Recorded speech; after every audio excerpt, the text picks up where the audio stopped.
When the twin suns of Lira dipped beneath the crystalline horizon, their fading light painted the palace spires gold. The people gathered below in reverent silence.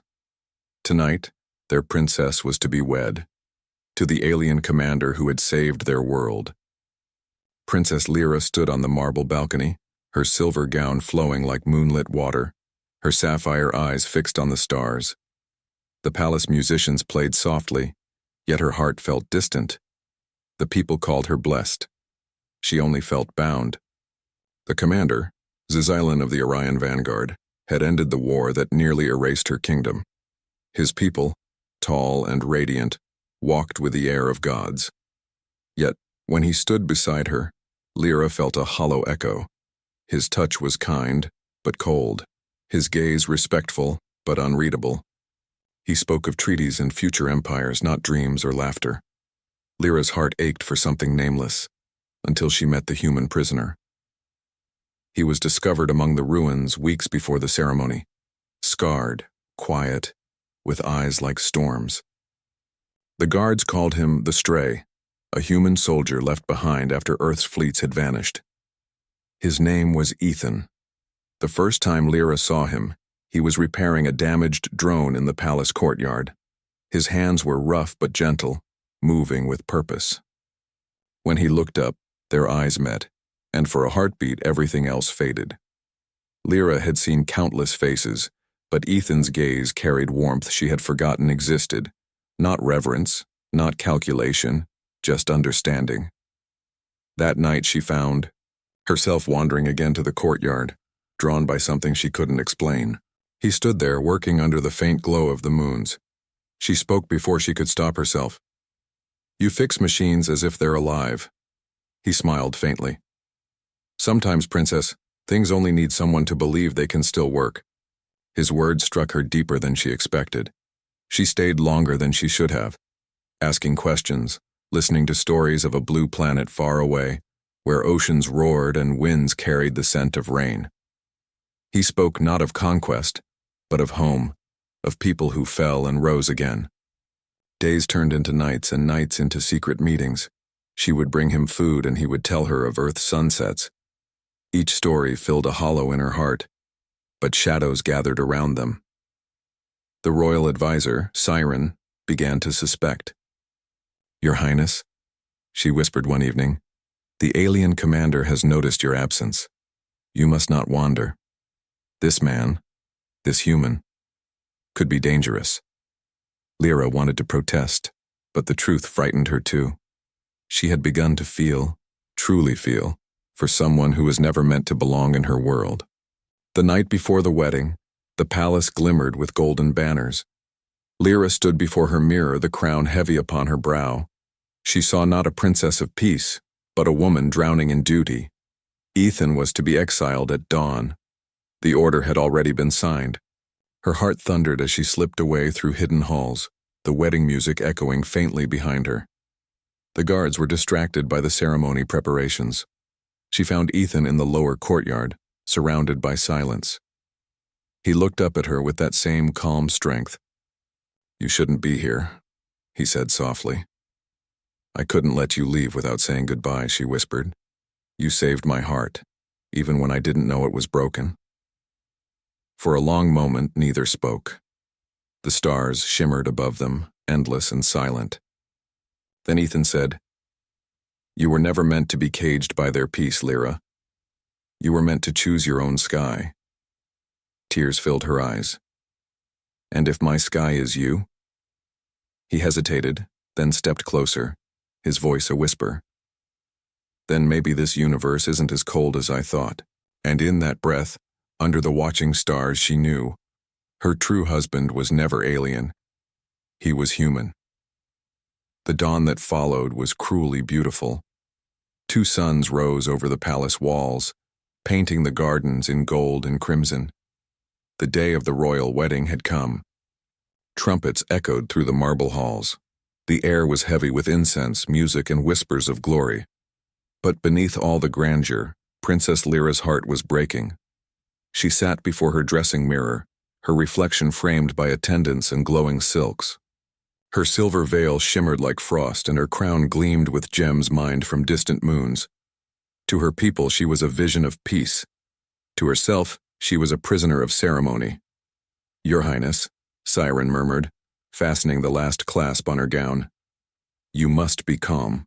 The commander awaits. The ceremony will begin when the first sun reaches its peak." Lyra's voice was soft, barely audible. "And after that, what will remain of me?" The advisor faltered. "Peace will remain, Princess. That is enough." But Lyra's heart whispered otherwise. Peace without love was silence. Duty without choice was chains. Meanwhile, far below the palace floors, Ethan sat in a dim holding cell. The guards had orders to transport him to the orbital station before dusk. His hands were bound, his eyes weary, but his thoughts were not of escape. They were of her. He could still see her standing beneath the starlight, her hair gleaming like spun silver, her voice trembling with courage. She had risked everything just to say goodbye. When the cell door opened, Ethan didn't look up until a familiar voice whispered his name. "Ethan." His head lifted sharply. There she stood, cloaked in white silk, her crown hidden beneath a hood. Her guards were gone. Her eyes shimmered with tears. "Lira!" He rose, disbelief etched in every line of his face. "You shouldn't be here." "I had to see you," she breathed. "They'll send you away before the ceremony. I can't let that happen." He shook his head. "If they find you here, then let them," she cut in, her voice trembling but firm. "I won't let my life be written for me. I don't belong to treaties or empires, I belong to what's real." Ethan's breath caught. "And what's real to you, Princess?" Her lips trembled as she whispered, "You." For a moment, the world held its breath. The hum of distant machines, the chant of wedding choirs above, all of it faded. There was only her heartbeat and his silence. Ethan stepped closer, his hands still bound, his gaze searching hers. "Lira, if you choose this path, it'll destroy everything you've built." She smiled through her tears. "Then let it destroy everything false." He wanted to stop her, to tell her she deserved safety, not exile. But the look in her eyes silenced every protest. It wasn't recklessness. It was truth. From behind the corridor, the clatter of boots echoed. Guards were coming. Siren's voice shouted warnings. Lyra's time was gone. She moved quickly, slicing through his bonds with a hidden blade. "Go to the east wall. There's a hidden passage that leads to the forest plains. I'll delay them." Ethan grabbed her wrist. "You can't stay." "I have to," she said, her voice breaking. "If I leave now, they'll hunt you. But if I stay, they'll believe I was forced. It's the only way you'll survive."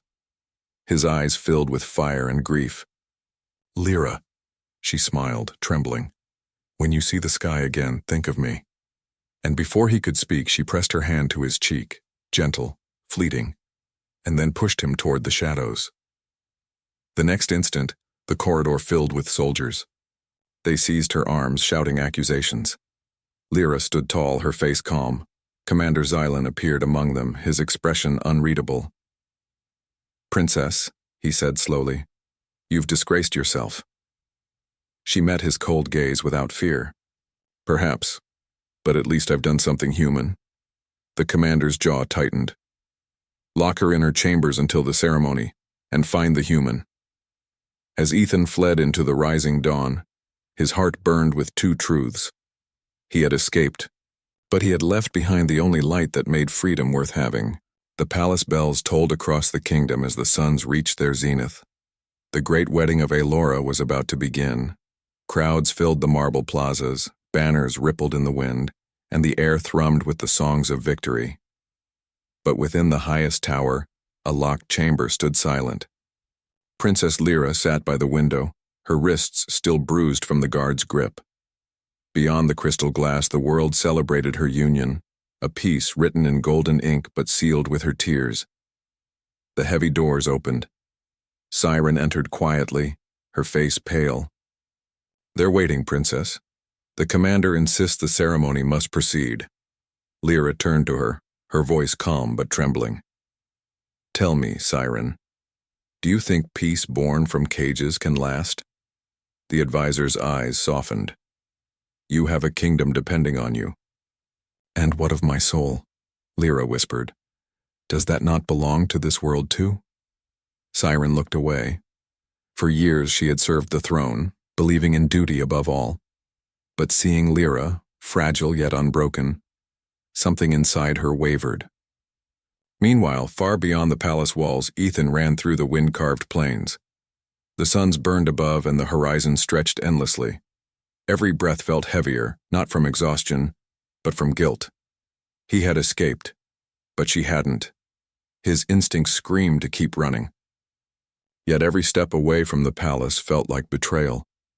The image of Lyra's face, her quiet courage, her trembling smile, haunted him like a heartbeat. At the ridge overlooking the valley, he stopped. The vast ocean shimmered below, reflecting both suns like mirrors of fire. He could board a trade skiff and vanish. He could live, but he couldn't leave her. He turned back. Inside the palace, the grand hall gleamed like a world of its own. Thousands of alien and human dignitaries stood beneath the luminous ceiling, waiting for the princess and her groom. Commander Xylan stood proud, his silver armor reflecting the light of both suns. She will come, he told the council, his voice cold and steady. She knows her duty. But the doors remained closed. Moments later, Siren entered alone, her steps quiet but determined. Commander, she said, lowering her head, the princess requests a private audience before the ceremony. Xylan's gaze narrowed. She has no right to request anything now. She says it's her final act as daughter of Elora. The commander hesitated, then nodded. Very well. 5 minutes. Siren bowed and turned away, her expression unreadable. In the tower room, she hurried to Lyra's side, unlocking the restraints. I cannot save you, Siren whispered, but I can buy you a chance. Lyra's eyes widened. You would defy them? For once, Siren said softly. I'll listen to my heart, not my orders. They moved quickly through the servant halls. Every corner echoed with distant footsteps and ceremonial drums. When they reached the east corridor, Siren pressed a small metallic device into Lyra's hand. A signal flare, she explained. When you reach the forest line, fire it. Someone may come for you. Lira took it, her voice breaking. Thank you, Siren smiled faintly. If they ask, I'll tell them you were never here. Moments later, Lira was gone, her gown stripped of jewels, her crown left behind. She moved like a ghost through the twilight corridors, guided only by the promise of freedom. But freedom, it seemed, was already coming for her. Ethan had slipped through the outer gates, disguised in a fallen guard's cloak. The air shimmered with heat and alarms were beginning to rise. He moved through shadows, heart pounding, searching for her. At last he found her on the terrace of the lower gardens, her veil caught in the wind. Ethan, she breathed, disbelief flooding her face. You came back. I told you, he said, smiling faintly. You weren't meant to face their sky alone. Before they could speak again, the alarms wailed louder. Drones circled above, voices shouted across the courtyard. Lira gripped his hand tightly. Then we'll face it together, they ran. Through marble halls and ancient courtyards, past fountains glowing with alien light. Their footsteps echoed like rebellion. Behind them, the commander's voice thundered across the comms. Find them alive. As they fled into the wilderness beyond the city walls, dust rising behind them, Lira turned back one last time. The palace shimmered under the suns, beautiful and distant. I was born in that cage, she whispered, but I will die free.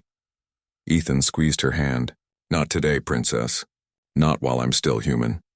And together they vanished into the horizon where the two suns met. The forest plains of Elora stretched endlessly, a sea of silver grass swaying beneath twin moons. For the first time in her life, Princess Lira breathed air that was not perfumed by duty. The cool wind tangled her hair, and every rustle of the trees whispered freedom. Yet freedom, she realized, was not peace. It was peril. Ethan and Lira moved through the forest in silence, guided only by moonlight. The hum of alien drones could still be heard in the distance. Searchlights swept across the plains like angry stars. Every few moments, Ethan would glance back, his jaw tight. "They won't stop," he said quietly. "The commander will hunt us until he finds us." Lira met his gaze.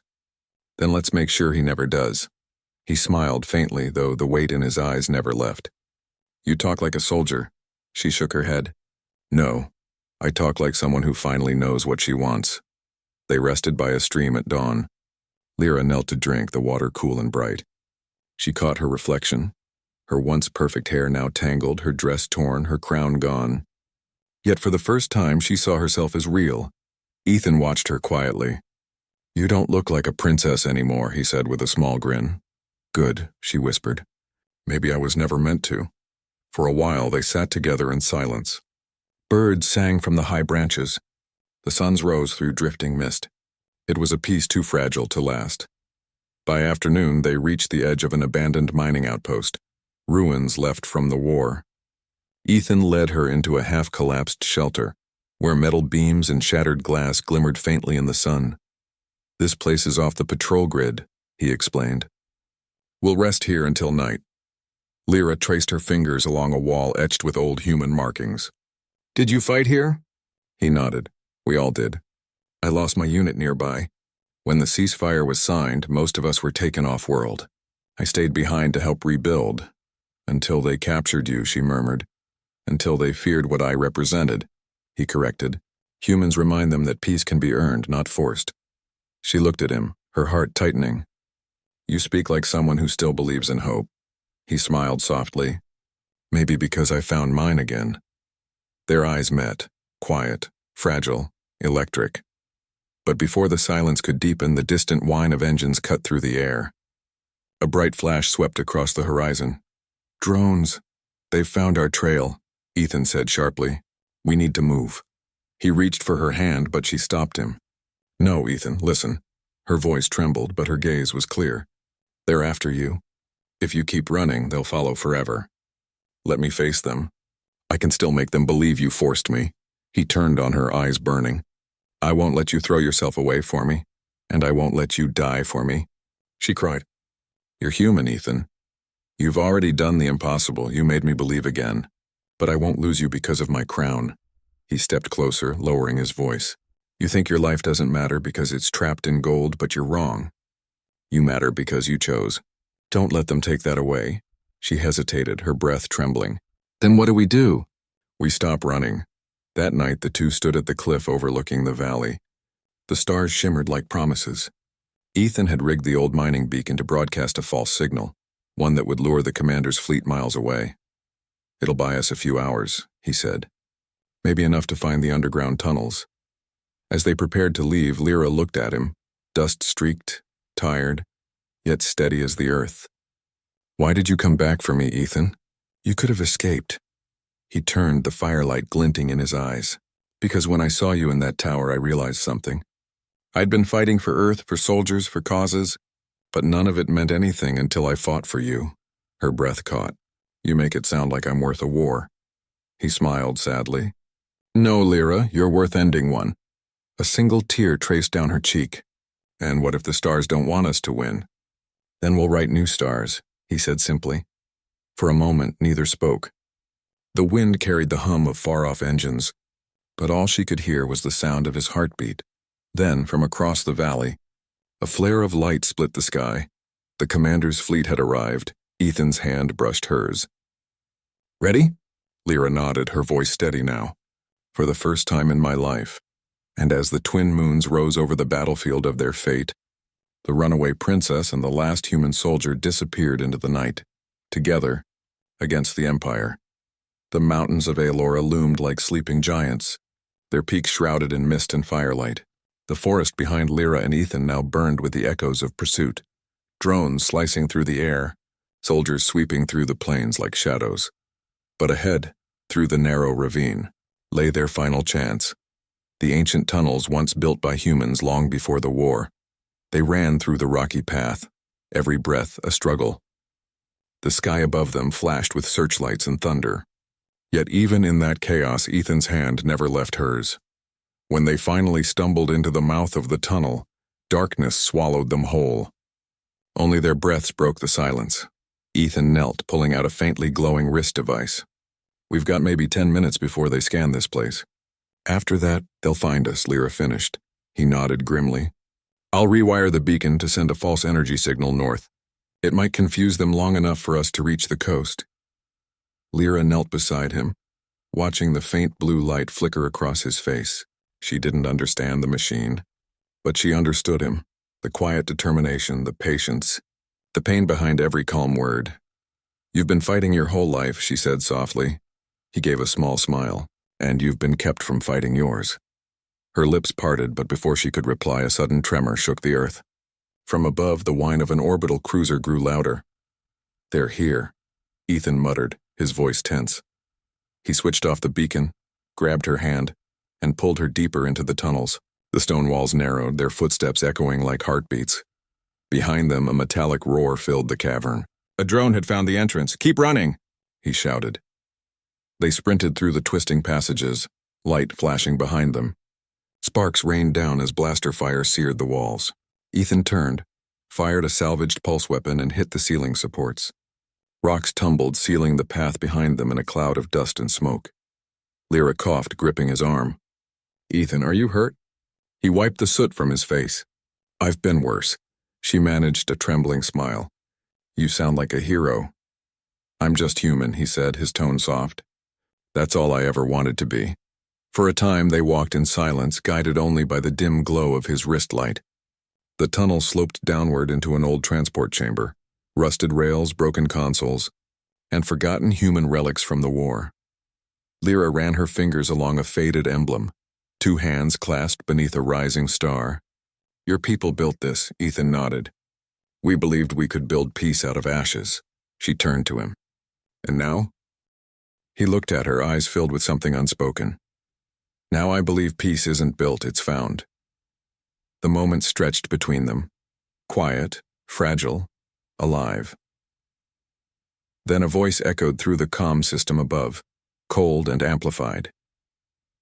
"Princess Lira of Aelora," Commander Xylan's voice boomed, distorted through static. "You are surrounded. Surrender the human and your life will be spared. Resist and both of you will perish." Ethan's jaw tightened. He turned off his light, plunging them into darkness. He's bluffing. But Lira could hear the faint hum of drones closing in through both ends of the tunnel. "No," she whispered. "He's not." Ethan drew his weapon. "Then we fight." She grabbed his hand. "No, Ethan. Listen to me." Her voice shook, but her eyes were steady. "If one of us dies here, it must be me. I'm the reason they're hunting you. If you live, the truth about them can still reach the stars." He turned sharply. "Don't say that. You think I came all this way just to let you die?" Tears welled in her eyes. "I think you came this far because your heart refuses to surrender. That's what makes you human." The sound of metal feet grew louder. The walls trembled. They were almost out of time. Ethan pressed the weapon into her hands. "Then promise me something." She blinked through tears. "What?" "If I fall, you keep running. You live. For both of us." She shook her head. "No. We live together." And before he could speak again, she kissed him, softly, fiercely, as the tunnel filled with light and fire. Outside, the commander watched from the cruiser as the mountain erupted in a wave of dust and flame. His officers saluted, reporting the collapse of the tunnels. But deep beneath the ruins, two figures still moved through the smoke, bruised, battered, yet alive. Lira opened her eyes, coughing. "Ethan?" He groaned, pulling himself upright. "Still here." She smiled weakly, her voice trembling. "Then maybe. The stars aren't done with us yet." The suns rose pale and ghostly over the mountains the next morning. Smoke drifted from the shattered cliffs, curling upward like broken prayers. Below, the Empire's search parties combed through rubble and ash, but found nothing. To the world, Princess Lira and the human were gone, lost beneath the ruins of rebellion. Yet deep within the old tunnels, two hearts still beat. Lira awoke to dim light filtering through a cracked ceiling. The air was cold, heavy with dust. Beside her, Ethan stirred, his face pale but alive. His arm was cut, his breath uneven, but his eyes still burned with that same unyielding light. "You're awake," he murmured, voice hoarse. "So are you," she whispered, relief softening her trembling smile. "I thought, not yet," he said, managing a faint grin. "You're not rid of me that easily." They both laughed, quietly, painfully. In that laughter there was exhaustion, but also hope. Hours passed as they tended their wounds with what little supplies remained. Ethan scavenged through the collapsed chamber, finding a half-working transmitter. "If I can repair this," he said, "we can reach the southern colonies. There are humans there, hidden settlements." Lira watched him, her eyes thoughtful. "You still believe in people you've never met?" He glanced at her. "Belief is what keeps us human." Her voice softened. "Then teach me to believe, Ethan, not as a princess, as someone who wants to be free." He smiled gently. "Then start by believing you already are." Outside, the Empire moved on. In the royal capital, Commander Xylan stood before the Council of Elora. "The traitor princess has fallen," he declared. "Her sacrifice ensures the stability of our new order." The nobles bowed in silence. But Siren, the advisor who once guarded Lyra's every secret, stood at the edge of the room, her expression unreadable. When the meeting ended, she walked alone through the empty halls. Every step echoed with memories of Lyra's laughter, her courage, her defiance. Siren had thought she was protecting the kingdom by obeying. Now she saw she had only helped bury its soul. That night, she slipped into the royal archives. There, hidden beneath layers of encryption, she found the commander's true decree. Plans to erase every trace of the human alliance, to replace history with obedience. Her hands trembled. This is not peace, she thought. This is silence disguised as order. And so, with the courage she had once seen in her princess, Siren made her choice. She took the records, encrypted them into a small crystal drive, and vanished into the night. Back beneath the mountains, Ethan's repairs finally brought the transmitter to life. Static filled the chamber. Then a faint voice crackled through. "This is Haven Colony. Identify yourself." Ethan's heart leapt. "This is Sergeant Ethan Vale, human survivor, designation Earth Defense, requesting extraction coordinates." The response came after a long pause. "Impossible. You're supposed to be dead, I know," Ethan interrupted with a weary laugh. "But I'm not alone. I have someone with me." Lyra stepped forward, her voice steady. "Princess Lira of Elora. We seek asylum." Silence. Then the voice returned, softer now. "Understood. Signal locked. Extraction in 24 hours. Hold position." As the transmission ended, Lira turned to Ethan. "We can leave. Truly leave." He nodded slowly, but there was something unreadable in his eyes. "Lira, when you go, you'll be free. But if you return to your people someday, they'll need someone who remembers what real peace feels like." Her gaze softened. "And what about you?" He smiled faintly. "Maybe I'll find peace where you are." That night they built a small fire in the chamber, its light dancing across the broken walls. For a while they spoke of simple things, Earth's oceans, Elora's gardens, the sound of rain. Then Lira asked, "Do you ever wish you'd never come here?" Ethan stared into the flames. "If I hadn't, I'd never have met you, and that would have been the greatest loss of all." She looked at him, her heart aching with quiet certainty. "Ethan, if the stars ever forget us, I'll remind them who we were." He reached out, brushing a strand of hair from her face. "Then they'll never forget." As they sat together beneath the fractured ceiling, two souls from different worlds shared the same warmth, human and alien, soldier and princess, proving that sometimes love was the truest rebellion. Far above them, in the endless sky, the first signal flare rose, a trail of light, fragile but unbroken, piercing the clouds. And somewhere in the darkness, Siren watched from a distant ridge, clutching the crystal drive close to her heart. They'll come for you, my princess, she whispered. And when they do, the world will finally remember what it means to be human. Dawn crept over the shattered peaks like a soft promise. The wind carried the scent of metal and earth, and for the first time in forever, the sky above Lira felt open again. Lira stood on the ridge outside the mountain's mouth, wrapped in a weathered cloak. Beside her, Ethan adjusted the beacon, its pulse blinking faintly, calling to the human colony that would soon come for them. They had survived. Against war, betrayal, and an empire's wrath, they had endured. Yet Lyra's eyes lingered, not on the horizon, but on the distant city spires glinting under the rising suns, her home, the world that had crowned her, caged her, and then forgotten her. Do you think they'll hate me for leaving? She asked quietly. Ethan looked at her, his voice steady. No one can hate someone who showed them what freedom looks like, even if they don't understand it yet. She smiled faintly. You always make everything sound simple. He chuckled softly. That's because the truth usually is. They stood in silence for a while, the wind brushing past like memory. In the distance, a low hum filled the air, the sound of approaching ships, human ships. The same insignia that had once symbolized war now shimmered across the clouds like wings of light. Lyra's heart pounded. They're here. Ethan turned to her, his expression unreadable.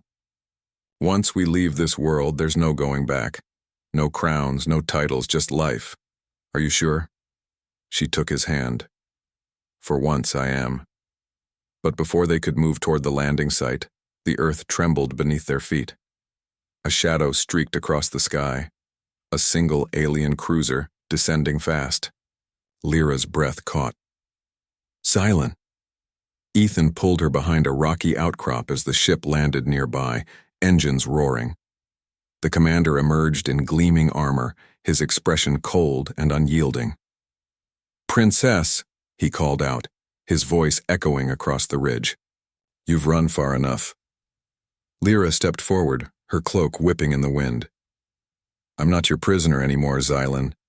He studied her, almost regretful. You were never a prisoner. You were a symbol, but symbols cannot choose their fate. Ethan stepped beside her. Then maybe it's time the symbols learned how to fight. Xylan's gaze flicked to him, sharp, disdainful. You, human, have cost this world its peace. Ethan's tone was calm but fierce. No. I reminded it what peace feels like. For a heartbeat, no one moved. The suns glared down, the wind howled through the stones. Then Xylan drew his weapon. Stand down or die. Lyra's eyes flashed. If death is the price of freedom, then so be it. The commander hesitated. There was something in her voice, something he couldn't command or destroy. A silence followed, heavy and human. Then from above, a new light split the sky, brighter than all others. The human ships had arrived, their descent like falling stars. Xylan's soldiers faltered, glancing upward. Ethan stepped forward, placing himself between Lira and the commander. It's over. Xylan's grip tightened on his weapon, but his voice was softer now. You think they'll save you? Humans destroy what they love. Ethan shook his head. Maybe once, but not this time. For a long moment, the commander said nothing. Then, slowly, he lowered his weapon. Go, he said quietly, before I change my mind. Lira blinked in disbelief. You're letting us leave? Xylan's eyes were distant. I've seen enough wars to know when I've already lost one. You didn't defeat an empire, princess, you changed it. She bowed her head once. Then may peace finally mean something. As she turned to go, Xylan spoke one last time.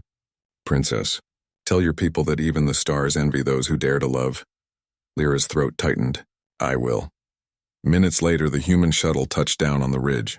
Its ramp descended with a hiss of air and a soft female voice called out, Sergeant Vale, we've been looking for you. Ethan smiled, his eyes glistening. Guess we're finally going home. Lira looked at him, tears trembling in her lashes. Home isn't where I was born. It's where you are. He took her hand gently. Then let's build it together. As they stepped aboard, the wind caught her cloak, sending it fluttering like a banner of silver and freedom. The ship rose, climbing higher through the morning clouds. Below, the twin suns glowed on the horizon, lighting both worlds, the one they left behind and the one they were yet to find. In the quiet hum of the ship, Lira rested her head against Ethan's shoulder. "Do you think the stars will remember us?" He smiled, closing his eyes. "No, Lira. The stars don't forget people who taught them how to shine. Far below, the people of Elora would awaken to a new dawn, one born not from conquest, but from courage. A dawn whispered by a princess who chose her heart over her throne, and a human who proved that love itself was the greatest victory humanity had ever known. And somewhere among those endless, watching stars, the story of the human and the princess became legend, a reminder that even across galaxies, the truest light is human.